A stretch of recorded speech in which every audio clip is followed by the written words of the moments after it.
What's going on, guys? This is Jack from Black Scout Survival, and today I'm going to cover how to build a survival kit. And this is a system that I developed, and it's basically just an acronym, and it's not the be-all of survival kits, but it's a good foundation. It's a good selection of items to have, and it's a good base kit if you're building upon other kits like get home bags or bug out bags, or environmentally dependent. You may add other items to the kit depending on where you're at. But this system I've written about in a few different magazines and stuff like that, but I created an acronym that's known as Back Home. And Back Home stands for B is blaze and burn, A is all-weather blanket, C is cordage, K is knife, H is headlamp, O is orienteering tools, M is metal canteen, and E is emergency signal. And I created an acronym because I'm a Marine, and we're not that smart. We're good at shooting people, but that's about it. I'm just kidding. But anyhow, acronyms are easy to remember, and the whole idea of is it to get you back home, and it's kind of like a motivational morale booster, thinking about, hey, this kit to get me back home, something to aid me in getting back to safety. So let's kind of go. I'll show some examples of the kit and kind of talk about my ideas behind it. Let's start off with blaze and burn. Blaze and burn, we're talking about ignition sources as well as tinder materials.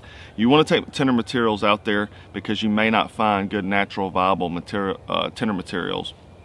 So initially, let's talk about ignition sources and devices. I'm a big fan of big lighters. They rarely break. Even if they get wet, you can dry them out. And if they're cold, just keep them close to your body. And what I do is I got a Kydex sheet that I normally just wear around my neck anytime I'm in the wilderness. Keeps it close to my body and keeps it warm. Then I got a few ferro rods here. This one comes with a striker, and a striker's good to carry because in case you do lose your knife by some sort. Also just a standard ferrocerium rod. I like a good 5 to 6 inch. And this one I keep in my pocket. And for tinder materials, there's some fire cord on here, so this has got some tinder material in this cordage there. Also, you can carry store-bought stuff like wet fire, but me personally, if I'm going to be burning it, and I can make it for cheap or for basically free, I'd rather do that. And this aluminum foil nugget, I've got a video on my channel showing how to do this, and this is a fantastic tinder material. Basically it's a cotton and Vaseline impregnated cotton ball wrapped inside of aluminum foil, and it extends the burn time even upwards of 45 minutes to an hour. And then something like the fire can, just using a can, some cardboard and some wax, and this is excellent tinder as well. And like I said, if I can make it, why buy it? So that's blaze and burn. And the next thing we're going to cover is all-weather blanket. Now, some of this items in the system are specific. Others give you a choice. Like if you're not good at spark-based fire making, you may want to carry matches and a lighter, so you can adapt some things to your skill set or skill level. But let's talk about the all-weather blanket. I'm a huge fan of these. They're more durable than the little square ones that you can fit in your pocket. These have grommets. They can be rigged up as a tarp, ground cloth, all that kind of good stuff. And the reason why I like this is because instead of just a regular tarp, is because one side is mylar. Now this will reflect 80% of your body heat, whereas a small mylar blanket will reflect more. But I'd rather sacrifice a few percent body heat for durability, because those small ones will tear up and you can't repair them really. So in the back home system, this can be adopted to tactical situations for military guys. You may want to carry an olive drab to be, if you're an escape and evasion behind enemy lines.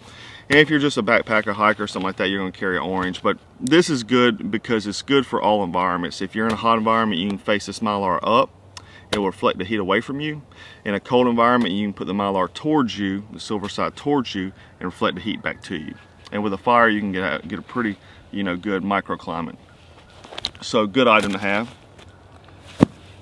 The next thing is cordage, and this is not necessarily a specific item. You can choose depending on what you're doing, but I like paracord because it has the inner strands and stuff like that. It's very tough. You can also carry things like bank line. Bank line, you can carry a lot of it compared to the 550. And you may not always need 550 pounds of strength. You can also carry things like dental floss, Kevlar cord, stuff like that. But cordage is pretty self-explanatory. You know, anytime you spend any amount of time in the wilderness, you're going to understand how important cordage is to you. The next thing is knife, and knife is a very, you know, personal preference. So I'm just going to tell you what I like. But I feel like you need a good, you know, fixed blade knife. I like a 5 to 6 inch variety. You know, I like a sharpened spine so I can throw sparks if I need to. I like, you know, very tough steels, but I like it for it to be full tang. You know, you can also get, you know, cheaper versions that's not full tang, like this Moore Bushcraft Black, and I've used it a lot, and it's a very good knife. But a knife is, you know, obviously one of your most important survival tools because it can produce and manufacture a lot more things. And I also like to have, you know, fire steels on my sheath as a backup. So, you know, in case I lose the one in my pocket, I've got a backup. And I usually don't ever use that steel unless I, you know, lose it. So I try to always keep, you know, this steel never being used except for an emergency situation. The next item is a headlamp, and it's kind of a specific item, but I think it's important because, you know, you may get injured.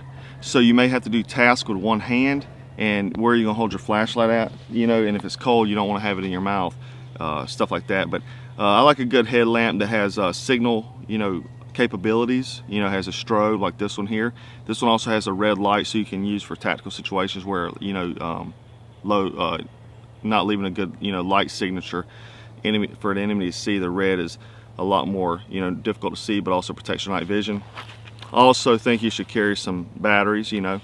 So this is a multifunctional item, and I like Petzl. That's the brand that I like. The next thing is orienteering tools, and GPSs are good, but I like to have a compass and map wherever I'm going, and I like a good base plate compass. You want to, you know, have a mirror, a good sighting mirror. You can also use this for, you know, signaling if need be. Pace count beads, you know, to keep accurate distance. A lot of people I see don't, you know, carry pace count beads, but I'm telling you, it's very important to have. And then a map of your area. You know, with these items right here, typically you can, if you're not, you know, doesn't have any mechanical injuries, you can find your way out of a bad situation.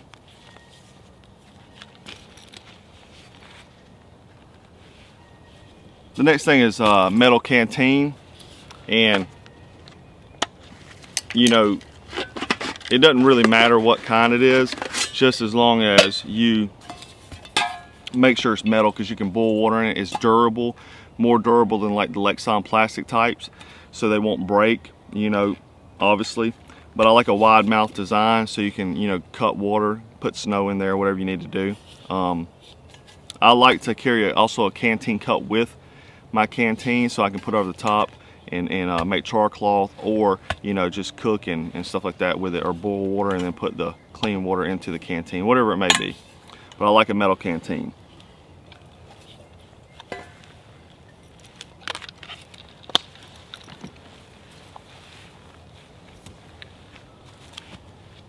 The next thing is emergency signal, and there's a ton of emergency signaling devices, but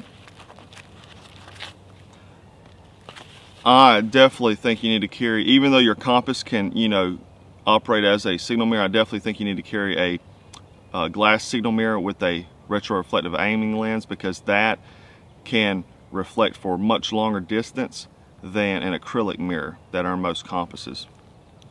The other thing is a good whistle. You know, this is an audible, you know, visual, audible, you know, signaling system. I like to have a P-less design. And then you have something like a, you know, VS17 panel. This is a passive signaling, where these are active. This is a passive signaling device, so you can, you know, rig it up in the wilderness and it's doing the signaling for you. But also, you know, the multifunctionality of kit, what we talk about is that this, if you got a bright orange, this can help signal as well, and also your headlamp. Then you have, you know, like something like a signal flare you can carry, very bright, very easily seen at nighttime, but this can also back up as a, you know, fire starter. So with that, you know, emergency signal, very important, because it's better for you to get out of the situation than to be out there, you know, hunting, you know, spearing fish and rubbing sticks together to start fire. Let's get ourselves out of the situation, get ourselves back home, instead of having to, you know, actually apply survival skills out there. But a lot of these items, as I said, are multifunctional for different capabilities, and that was the whole premise of me designing this, as well as, you know, developing a good acronym that you can remember. But anyhow, you can find out more information at Black Scout Survival YouTube channel, blackscoutsurvival.com, and I hope to hear from you guys another time. Thanks.